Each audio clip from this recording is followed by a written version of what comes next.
o meu trabalho sobre desenvolvimento de equinodermos para a cadeira de Embriologia Comparada da professora Tatiana Montanari. Antes de tudo, vejamos quem são os equinodermos. Eles são os animais do filo Equinodermata, composto por crinoide, lírios do mar, asteroide, estrelas do mar, ofiuroide, serpentes do mar, equinoide, ouriços do mar e bolachas da praia, e holoturoide, pepinos do mar. Nesse vídeo, darei enfoque ao desenvolvimento dos ouriços do mar, grupo muito estudado na área da embriologia. Vamos começar vendo algumas características importantes dos equinodermos. Eles são deuterostomados, o que já nos dá algumas dicas de como é o desenvolvimento embrionário, por exemplo, o ânus tem origem no blastóporo. Os equinodermos também são triblásticos, ou seja, apresentam 3 folhetos embrionários, a endoderme, a mesoderme e a ectoderme. São celomados, ou seja, têm cavidade, ou celoma, totalmente revestida pela mesoderme. São dioicos, ou seja, cada espécie terá organismos produzindo apenas gametas femininos ou masculinos. No entanto, eles não apresentam dimorfismo sexual, o que significa que somente com características externas não é possível identificar o sexo do indivíduo. O gameta masculino é o espermatozoide, que adquire motilidade na água. O gameta feminino é o oocyto secundário, exceto para ouriços do mar, que liberam o óvulo.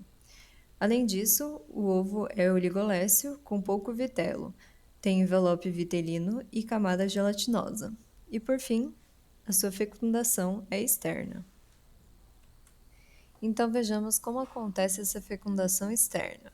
Os gametas são liberados na água, o peptídeo RESACT, Sperm Respiratory Activating Peptide, presente na camada gelatinosa, atrai os espermatozoides e o SPERACT, Sperm-Activating Peptide, aumenta sua motilidade, através da saída de H+, e a entrada de Na+, o que eleva o pH. O espermatozoide, por meio de um receptor glicoproteico da membrana, liga-se a uma grande molécula de açúcar sulfatado na camada gelatinosa do ovo, desencadeando a troca de Ca2+ externo por K+ interno, o que produz um acúmulo de Ca2+ no espermatozoide, responsável pela fusão da membrana plasmática e da membrana externa do acrossoma, a reação acrossômica. A liberação de uma enzima proteolítica que digere a camada gelatinosa. Além disso, há uma troca de Na+ externo por H+ interno, o que aumenta o pH intracelular, promovendo a polimerização da actina situada sob a membrana interna do acrossoma. A formação dos filamentos de actina e o aumento da pressão hidrostática com a entrada de água atraída pelos íons Na+, causam a projeção da membrana acrossômica interna no processo acrossômico. Com isso, são expostas as proteínas guindinas da membrana acrossômica interna, as quais se ligam a glicoproteínas do envelope vitelino. A fusão das membranas plasmáticas e através da ponte citoplasmática, cone de fecundação, entram o núcleo e o flagelo do espermatozoide no gameta feminino. A poliespermia é evitada pela despolarização da membrana plasmática do ovo e em seguida pela reação cortical. A exocitose de enzimas e glicosaminoglicanos dos glândulos corticais impede a entrada de outros espermatozoides pela modificação do envelope vitelino em membrana de fertilização e pelo afastamento dessa membrana plasmática. A incubação dos ovos fertilizados pode ocorrer internamente em cavidades ou externamente na parede do corpo, por exemplo, entre os espinhos. Após a fecundação, teremos o zigoto, composto por polo vegetal, polo animal e 2 corpúsculos polares. No polo vegetal estão os glânulos de vitelo, uma mistura de carboidratos, lipídios e proteínas. No polo animal se encontram o núcleo e as demais organelas.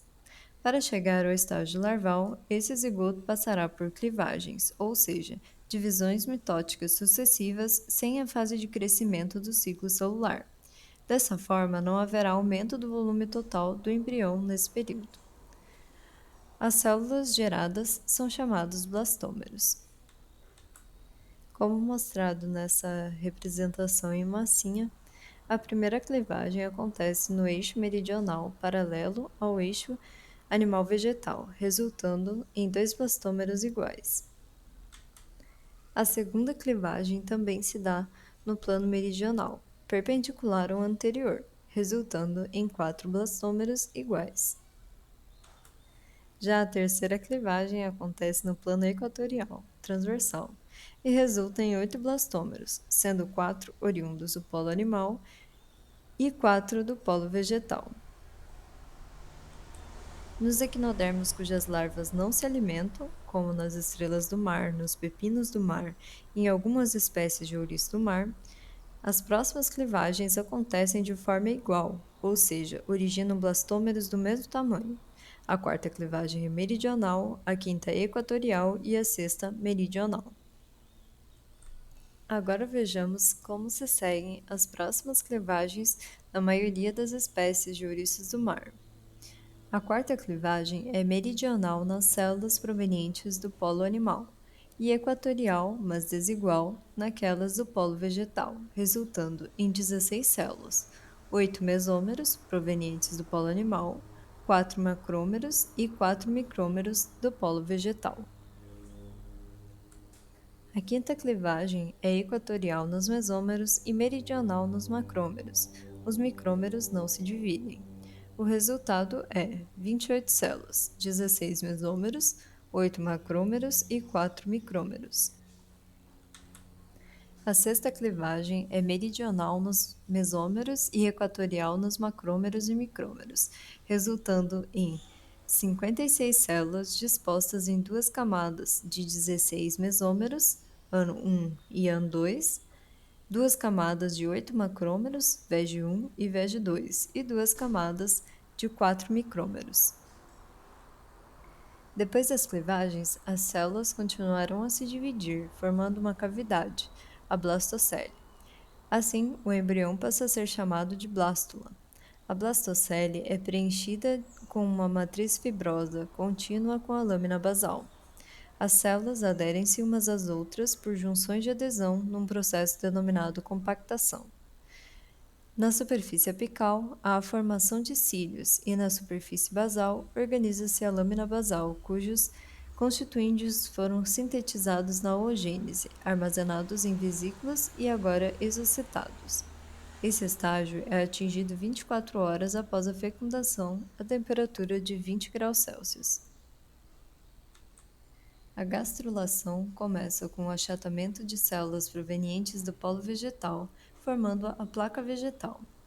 Nos ouriços do mar, os micrômeros da camada superior migram por ingressão da placa vegetal para a blastocele.